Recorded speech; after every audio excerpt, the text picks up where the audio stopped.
Saudações alvinegras, caros torcedores santistas. Alexandre com vocês aqui, canal Santos Gol.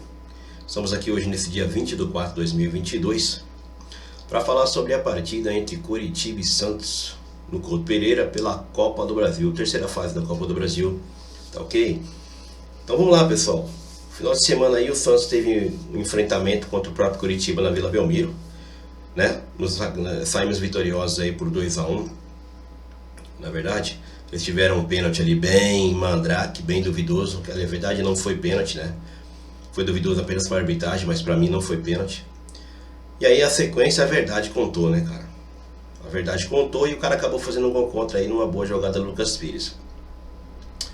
Fato é que, apesar de ter feito um grande primeiro tempo, um bom primeiro tempo contra o Coritiba, o segundo tempo a gente caiu um pouco. A meu ver, foi uma estratégia ali da equipe, do treinador, dos próprios jogadores ali, de confiar, né, no seu taco e garantir o resultado ali.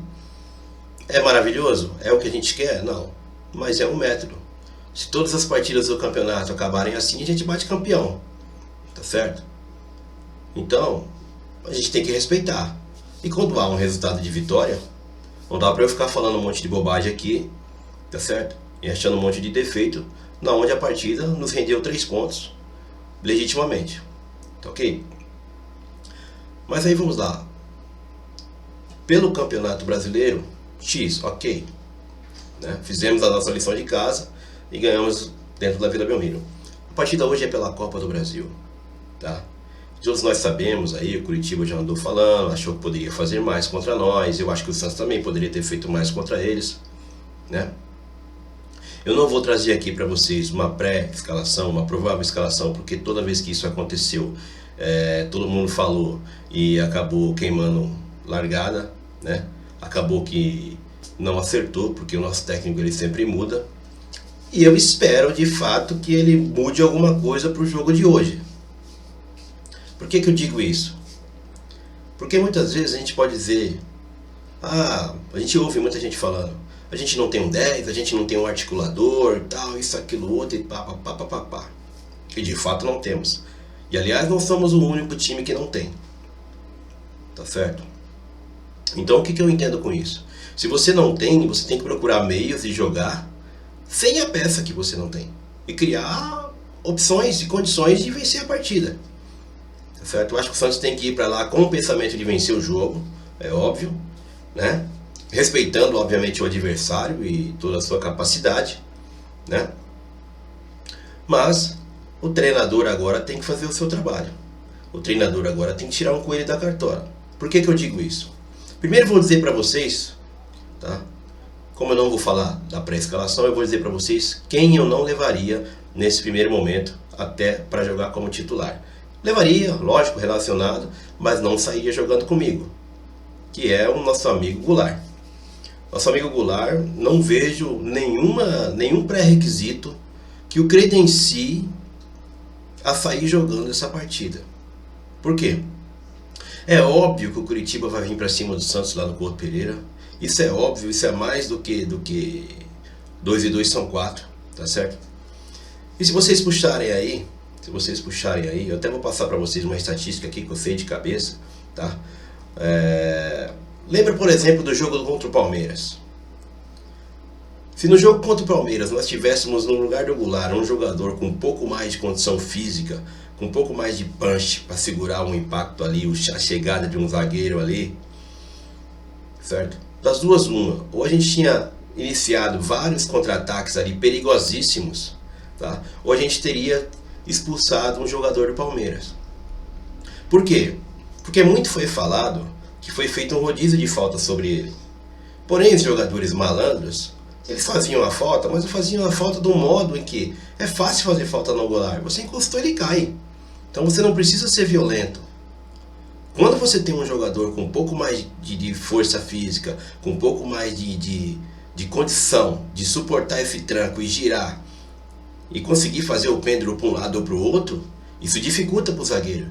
E aí ele é obrigado às vezes a chegar mais duro, a chegar como o nosso zagueiro Kaique chegou no jogador do Palmeiras no meio campo, foi amarelado. E nem isso o Goulart estava conseguindo, tá certo? Quero trazer para vocês o seguinte: o Goulart em 14 partidas ele tem 4 gols. Desses 4 gols, 3 pelo Campeonato Paulista e 1 pela Copa do Brasil. Esse 1 pela Copa do Brasil foi contra o Fluminense do Piauí. Gol importante? Sim, gol importante. Mas, gente, Fluminense do Piauí. Tá certo? Então eu não vejo que é um jogo pro Goulart, tá? E não vejo números, não vejo estatísticas que o credenciem para isso. Na verdade, eu acho que está na hora dele pegar um bancozinho, sabe? Para ver se muda um pouco o conceito dele, porque de boa, eu tô cansado de ver o Goulart matar nossos contra-ataques. E já está bem claro que o nosso treinador é um cara que gosta de jogar dessa forma.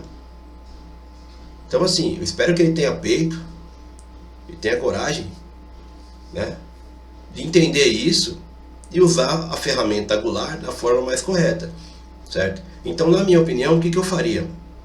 Tá? Tirando por base o jogo aqui da Vila Belmiro e sabendo que o Curitiba vai estar muito esperto, por exemplo, com o Ângelo, tá? Que jogou muito no primeiro tempo, jogou demais no primeiro tempo, é um cara que quebra linhas, é um cara importantíssimo, tá? Levando em consideração que o Johan Júlio ficou travado do lado esquerdo, porque eles colocaram um zagueiro na lateral e ele era marcado por um e tinha sobra de outro, ele não jogou muito bem. E você levar em consideração todo o vigor físico do Johan Júlio, toda a entrega que ele tem, levar em consideração que no time dele anterior ele já jogou centralizado, né? Que ele tem mais corpo, que ele tem movimentação, que ele faz o box in box, como o pessoal fala, ele está lá na área defensiva, ele consegue vir para o ataque, certo? Esse cara tem que ser centralizado, na minha opinião, no lugar do Goulart, certo? Batistão fez uma boa partida, sim. O que nós fazemos com o Batistão? A gente continua mantendo o Batistão, se for o caso dele for jogar com 3 atacantes, pelo lado direito e abre o Ângelo pelo lado esquerdo. Por quê? Até para você criar o fator surpresa contra o Curitiba. Ou vocês acham que na partida de hoje o técnico do Curitiba não vai montar um ferrolho aqui do lado direito para frear o Ângelo, né? Lado direito nosso, lado esquerdo deles. Lembrando que a posição mais agradável até então para o Ângelo é do lado esquerdo. Ele é um jogador do lado esquerdo. Ele tem sido improvisado na direita devido a algumas circunstâncias de jogo. Então eu tiro o princípio do seguinte: se o Johan Júlio ficou preso na esquerda, com certeza o técnico do Curitiba vai hoje montar um ferrolho aqui do lado direito, que ele não vai querer o Ângelo deitando nas costas dele, dos jogadores dele ali, mais uma vez. O que nós temos que fazer hoje?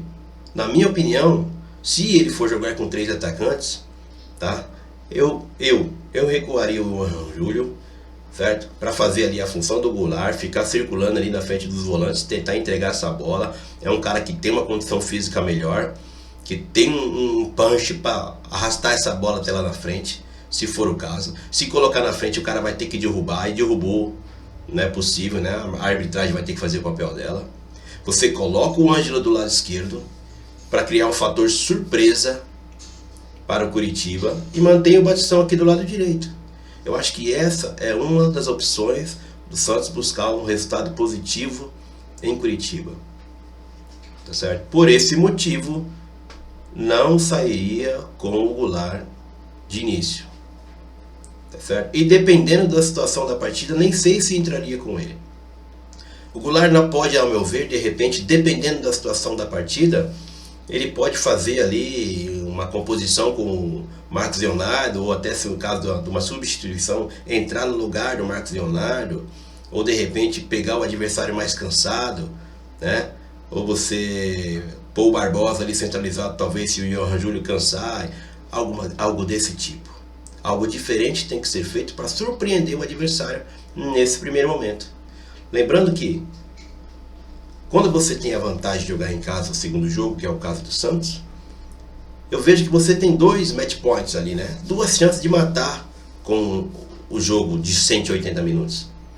Você está tendo a primeira chance hoje. E é claro e óbvio que se o Santos consegue hoje um gol cedo, se o Santos consegue uma vitória talvez por mais de um gol, ele encaminha muito a sua classificação.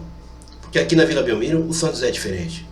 Não é mais o Santos de 80, de 90, né, meados de 80, 90 ali, não é mais. Infelizmente, o Alçapão está perdendo aquela sua mística, aquela sua força dessas décadas que eu falei aqui. mas ainda é dificílimo para os adversários jogar lá, né? Ainda é o domínio, ainda é o alçapão do Santos. Então o Santos tem que pensar dessa maneira. O Santos tem que pensar dessa maneira, e eu acho que hoje, o importante hoje é surpreender. O fator surpresa hoje será determinante, uma vez que, aparentemente, nós estamos já consolidando um setor defensivo, né? A gente já está um pouco mais tranquilo ali na parte defensiva. Tem outras opções, de repente, para você criar um ferrolho aí, né? Não acredito que ele deva também vir com um meio campo muito conservador como estava fazendo. Talvez ele vá manter o Zanocelo, eu manteria, ou até lançaria o Sandri nessa partida. Mas na parte ofensiva, eu acho que o fator surpresa está aí. Levando em consideração que o Curitiba vai vir para cima da gente, o que melhor do que Ângelo Cobanhano pela esquerda, né? Batistão pela direita e o Johan Ranjuli fazendo essa distribuição para eles e podendo inclusive chegar na frente da área para finalizar. Então, meus amigos, é isso. Eu não vou passar uma pré-escalação, não vou arriscar porque, obviamente, quem falar vai queimar a língua, e eu espero muito, porque isso demonstra um trabalho por parte da comissão técnica, né? Que estuda alguma coisa e não revela, e só vai revelar no momento do jogo. Isso é importantíssimo. Tá certo?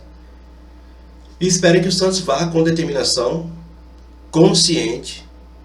É óbvio que o jogo contra o Curitiba não foi excelente devido ao segundo tempo. Mas se esse é uma nova característica da equipe, e de fato eu acredito que seja, eu falei no vídeo anterior que eu ouvi uma entrevista de um torcedor do Barcelona de Guayaquil dizendo que essa é a característica do Bustos.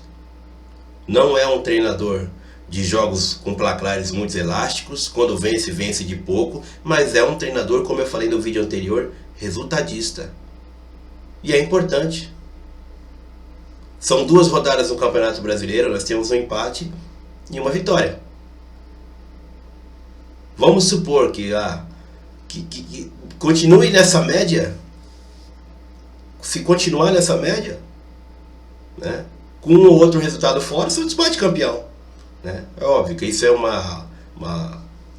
um exemplo assim que a gente está colocando, é uma força de expressão, certo? É uma força de expressão, mas são pensamentos que tem que vir à tona.